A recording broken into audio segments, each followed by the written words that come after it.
Tariff king तो America को कहा जाना चाहिए, लेकिन अमेरिका ने ये शब्द भारत के लिए इस्तेमाल किए हैं और ऐसा ट्रंप ने एक बार नहीं बार बार किया है।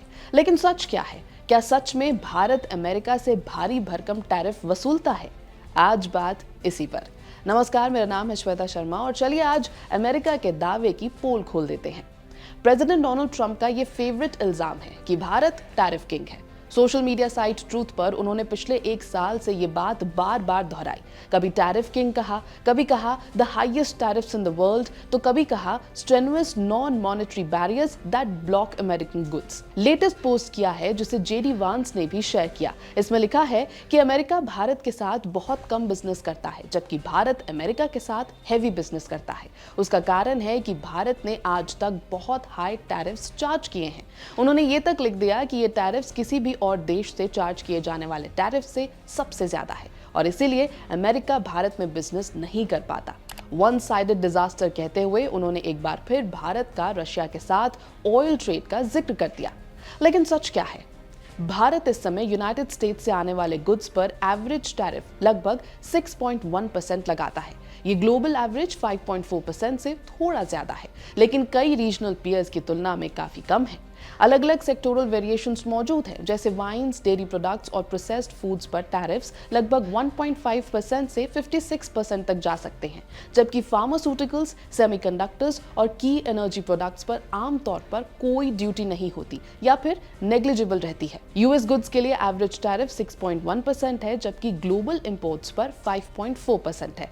सेक्टर स्पेसिफिक ड्यूटीज काफी अलग अलग होती हैं। हाल ही के सालों के कुछ एग्जांपल्स देखिए। अल्कोहलिक बेवरेजेस 2.5%, डेयरी 1.5 से 56%, cereals, fruits, spices 3.1%, industrial goods आमतौर पर 0.4% से 3.5%, फार्मास्यूटिकल्स ज्यादातर तकरीबन 0%। फार्मास्यूटिकल्स, सेमीकंडक्टर्स, एनर्जी रिसोर्सेज और कुछ क्रिटिकल मिनरल्स पर आमतौर पर 0% या नेग्लिजिबल टैरिफ्स होते हैं, जिससे इन क्षेत्रों में यूएस इंडिया ट्रेड लगातार बना रहता है। वहीं high and consumer goods, automotive parts और डेयरी पर रेट्स काफी ऊंचे रहते हैं। इनमें टोबैको प्रोडक्ट्स भी शामिल हैं। मेन रीजन इनका हाई टैरिफ्स लिस्ट में रहने का ये है कि भारत अपने देश के बिजनेसमैन और फार्मर्स को प्रोटेक्ट करना चाहता है, इसीलिए बाहरी प्रोडक्ट्स पर टैरिफ लगाकर उन्हें आम कंज्यूमर के लिए महंगा कर देता है, ताकि लोग देसी सामान खरीदें और देश के बिजनेसमैन और फार्मर्स को नुकसान ना हो। कुछ प्रोडक्ट्स पर हाई प्रोटेक्शन बना रहता है क्योंकि इंडिया की पॉलिसी ऑब्जेक्टिव्स यानी कि सेल्फ रिलायंस, लोकल एग्रीकल्चर को सपोर्ट करना, यही बेसिक मांग है। बाकी देशों से कंपेयर करें तो इंडिया के टैरिफ्स यूएस गुड्स पर श्रीलंका या थाईलैंड से भी कम है। श्रीलंका लगाता है 8.4% और थाईलैंड 6.9%। यानी यूएस गुड्स पर इंडियन टैरिफ्स मॉडरेट हैं और अलग अलग सेक्टर्स में वेरी करते हैं।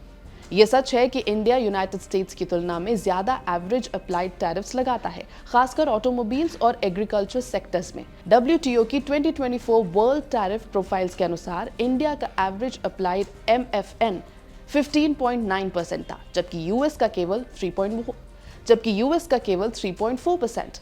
लेकिन आंकड़ों के पीछे की कहानी कुछ और है। यूएस सेंसर ब्यूरो के फॉरेन ट्रेड डिवीजन के मुताबिक यूनाइटेड स्टेट्स ने 2024 में इंडिया से 87.4 बिलियन डॉलर्स के गुड्स इंपोर्ट किए, जबकि एक्सपोर्ट केवल 41.7 बिलियन डॉलर्स। इस तरह 45.7 बिलियन का ट्रेड डेफिसिट सामने आया, जो वॉशिंगटन में एक पॉलिटिकल फ्लैश पॉइंट बन गया। इंडिया के लिए यह सरप्लस इस बात का संकेत है कि वो ग्लोबल सप्लाई चेन्स में लगातार इंटीग्रेट हो रहा है, खासकर सर्विसेज, फार्मास्यूटिकल्स और इंजीनियरिंग गुड्स में। लेकिन एग्रीकल्चर की कहानी अलग है।